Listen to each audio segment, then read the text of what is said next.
Welcome to the AI Applied podcast. I'm your host, Jaden Schaefer. Each week, I cover breaking AI news, tools, and interview experts giving you actionable tips on applying AI into your career, job, workflows, and life.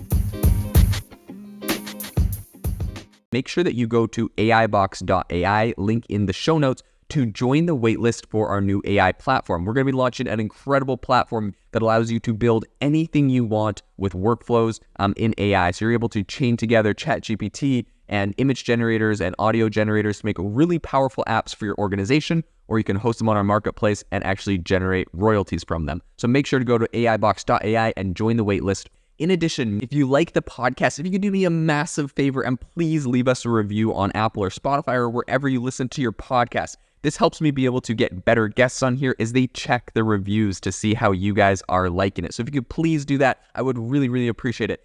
Today on the podcast, we are talking about a player in the AI space that has just raised $50 million in strategic funding, and the company is Weights & Biases. We're going to be talking about who is giving them the money, where we see this going, and really how we see this impacting the overall AI landscape in the future. So let's jump into it. So of course, Weights & Biases is a leading platform in AI machine learning development, and it has secured this $50 million in strategic funding. So notable contributors on this round include ex-GitHub CEO Nat Friedman and former Y Combinator partner Daniel Gross. So this financial injection that we're seeing right now really sees existing backers such as Coacher, Insight Partners, Felicius, Bond, Bloomberg Beta, and Sapphire, raising the company's valuation to around $1.25 billion. This is amazing. And that's, what it's currently at. So this means the startup has amassed a total of $250 million in funds that they've raised. And the latest capital injection, although it's, fairly substantial, is less than the $135 million the company drew during its Series C round. So while their valuation did grow, so this technically isn't a down round, only being able to raise $50 million when their last round was 135 is probably a little bit painful for them. So I think that Livea Shulka, who is the VP of Growth at Weights & Bias, she sees this latest round as opportunistic. She shares, quote, "We believe that giving employees machine learning tools should be table stakes for CTOs and their teams. Weights & Biases places a crucial role in ensuring the development of successful machine learning models, addressing aspects such as testing, security, and reliability," end quote. So I think the origin story of Weights & Biases, if you don't know, it's kind of rooted in the joint vision of Lucas Bewald and Chris Van Pelt. Both of them have previously funded, Figure 8, which is a platform designed to recruit individuals for labeling training data.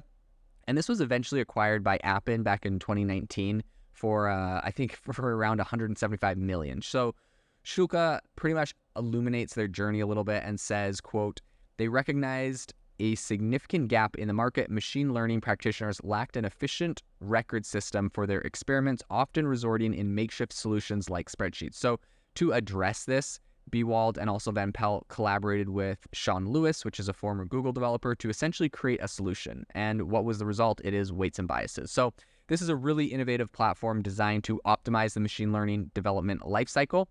In, I think, today's tech ecosystem, Weights & Biases pretty much exists in the domain known as MLOps, or machine learning operations.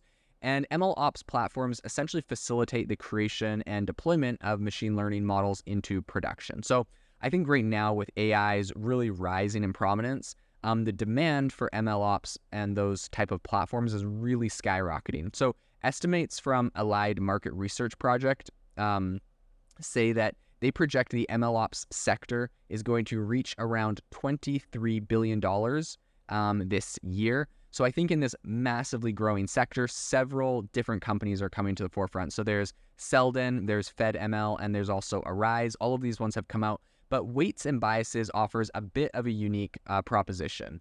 So Shukla emphasizes two distinct aspects of the Weights & Biases approach. So first, every product is co-designed in collaboration with partners and customers, which really makes sure that their needs are addressed.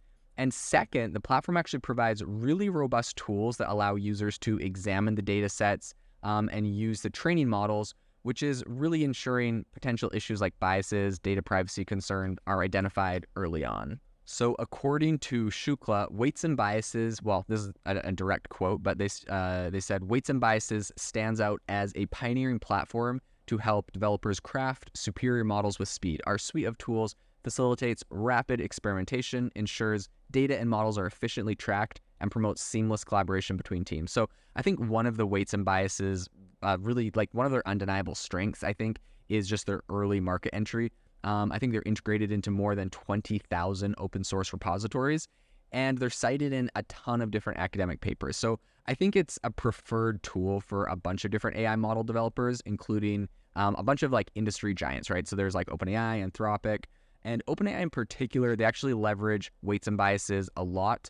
I think that it was noted, Shulka actually said, quote, OpenAI relies on our platform to swiftly test, debug, and train their models, including GPT-4. So, right, I think being integrated into something as big as GPT-4 and into that pipeline does a couple things, right? Number one, they're in they are in the biggest AI chatbot, so that's got to be great for the company. But in addition to that, it kind of sets a precedent, right, for other companies coming into this space. They're seeing the number one players using this company, and I think it really helps them in that. So I think the trajectory for weights and biases has been really impressive.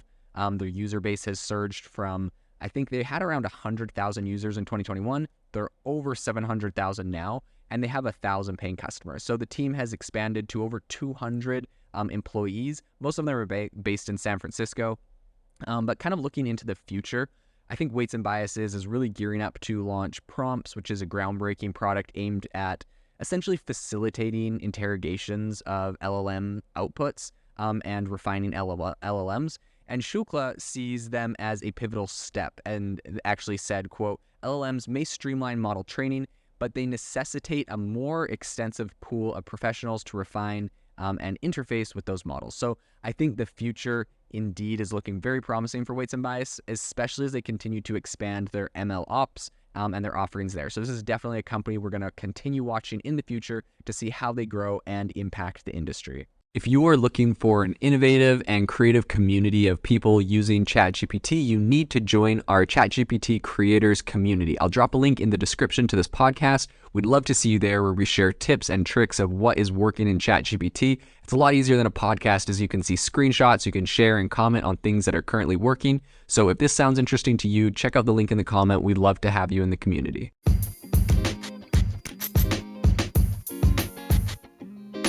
Thank you for tuning in to the AI Applied podcast. Make sure to rate this wherever you listen to your podcasts, and have a fantastic rest of your day.